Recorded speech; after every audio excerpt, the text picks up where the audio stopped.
Hi everyone.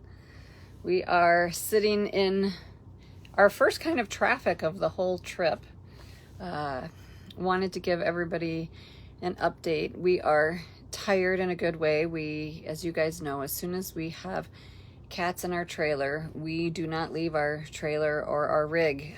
So all three of us curled up for a few hours prior to our customs appointment this morning, sleeping in the van here. Elise curled up on the floor. Mango was belly up, legs up in her crate. Dr. Campbell and I were kind of in the chairs, and we've been watching Carl and Kim on the camera, and they were sleeping soundly too. I think the cats got much better sleep than any of us. But going through customs, as you guys know, is part of the process, and it's all the paperwork leading up to it. And when we've brought in cats from Argentina, we've had challenges with weather and customs. And as you guys know, Leon Mansa had to be stayed in Florida for a while, and there's always glitches. This time, it was smooth sailing. It was wonderful to be able to go right through, get our paperwork done, talk to the agents.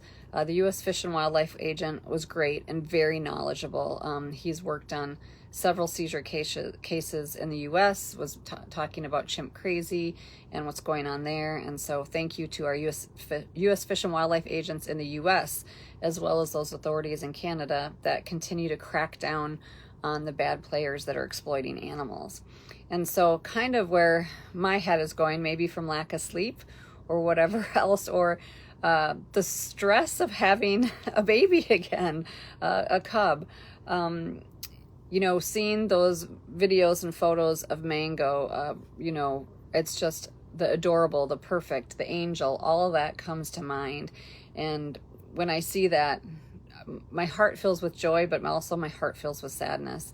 I think of what she should be doing at this age. She should be in the wild. She should have siblings. And we want you to keep tuning in. Tomorrow we're going to share Mango's entire story and journey, so we want you to tune in.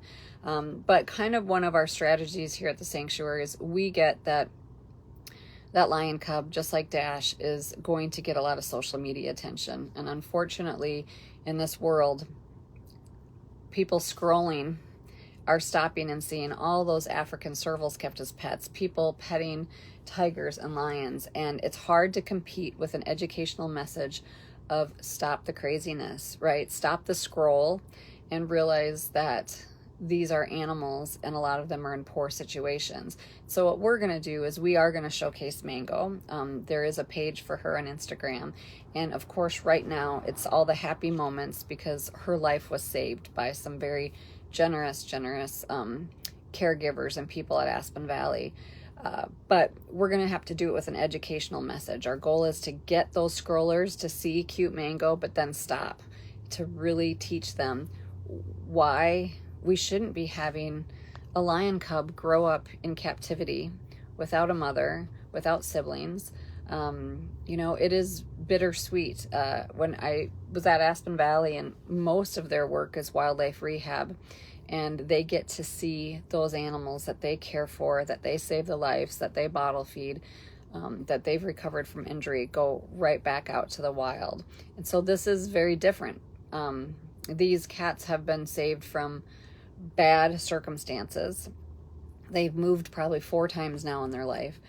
They won't have to move again, but as happy as we are to see Kim, Carl, and Mango, there's still something that we have to not always just cheerlead the victory, but not forget about why we're here in the first place, which is we need to prevent more animals in captivity. And of course, all of you and all of us are going to give Mango the love and life she deserves, the special attention. Why we always get single cubs at Wildcat Sanctuary that have to, we work on having to integrate and grow up alone. We're going to give her all that love, but you know, we can't give her what the wild could give her. We couldn't give her what her mother could give her. And you know, and you look at Kim and Carl and all the others that are still to go to Sanctuary. It's just kind of, it's bittersweet. You know, we used to there's a couple things we used to call rescue remorse. Rescue remorse is when you try and take an animal from a really bad situation and bring them to sanctuary, and there's that transition period where you feel, oh, what do we do? This animal's scared. Even though it was in a bad situation, it was familiar to them. And cats especially, you take them out of being familiar to a different place, and there's transition. So we call it rescue remorse. Now I have to come up with a new name for this when, yes, there is a happy ending for these animals, but geez, wouldn't it be great if we didn't have to provide a happy ending? Wouldn't it be great if Humane World, Aspen Valley, Turpentine Creek, and all of us didn't have to come together and save these animals? I'm thankful we did, but that's the one thing we'll keep in mind as we share Mango, as we share Kim and Carl, that we want to celebrate their new life, but not forget that our goal is to change that life for others so that they don't have to be rescued. But enough of that now. Probably my thought process is you guys allow this to happen, and you guys allow not only us to do the rescue, but you allow us to have these serious conversations, to share educational messages. But as we kind of drove through customs and had to see inspectors, and seeing their eyes light up to see lions, and to mention that even Mango looks like a stuffed animal, that's kind of what also reminded me of we've got to mix both these messages at the same time. And the cute and cuddly is wonderful, but Mango's going to have 20 years, just like Dash will have. And that's going to take a lot of funds, a lot of work. She's, they're all going to need to be updated on vaccines and have intake exams. And we'll share a little bit more about statuses of health and their needs moving forward. And all that takes money. So we're really hoping that not only sharing the collaboration between all these organizations, but sharing the individual stories of each of the cats will bring all of our organizations more support, because there's more work to be done, especially in Canada. As we talked about, US has a big cat crisis, so does Canada. So do many other countries. The difference with the United States is we have a structured accreditation and big cat sanctuaries. And in Canada, they don't have permitting for big cat sanctuaries and wildcat sanctuaries. So when they do want to seize these animals, you have to go through this lengthy, expensive process of getting them to the United States and putting them in temporary holding situations. And all that funding could go directly to the sanctuary that's going to provide lifetime care, or more for legislation to prevent things like this in the future. So these cases just make us stop and think. Mango is sound asleep in her crate back there. She's getting good sleep. Some of the pterodactyl noises that have come out of her out of frustration of not being able to run around and everything right now reminds me so much of Dash. But one thing we talked about is this little girl, she's got a kind heart. Dash had a bulldog inside of him. Dash the Destroyer. Very, very different personalities.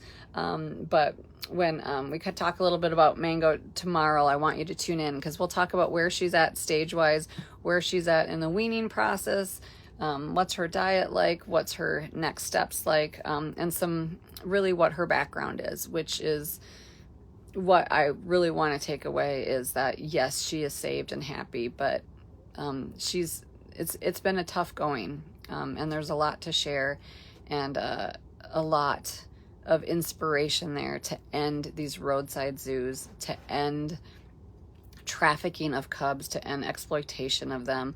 And just watching social media as we're driving, there's articles about a Chinese restaurant offering cub petting with lions for $1,000 on the menu. This is ridiculous that this is happening around the world, not just in our backyard. And so as Mango grows, similar with Dash, we want to share what she should be doing in the wild, even though she's not able to do that at our sanctuary, and what every cute picture we show, what the price of that is. And so hopefully you'll get to see our social media campaign, especially Mango on Instagram, grow to that. Right now, what we're trying to do is get eyeballs. We need to get new eyeballs. We know you know the messaging, we know you know the cause, but our goal is to get so many people interested in seeing this little face so that we can grab that attention and that we can share them what is as cute as she is, what is the ugly truth behind roadside zoos and wildcat and big cat trafficking. So join us as we move forward and you get to know all these new residents, and also join us as we move forward with some educational messaging and some cause marketing to try and end the need for rescues like this. So we're finally on our way moving again. It's slowly, surely in construction, but we will take you with us as we unload at the sanctuary and get there later this evening. And then tomorrow's going to be a very, very special day when we can share a lot more information that I think will really resonate with all of you, and really understand why we're so passionate about ending the trafficking trade and the roadside zoo breeding business. Thanks, everyone.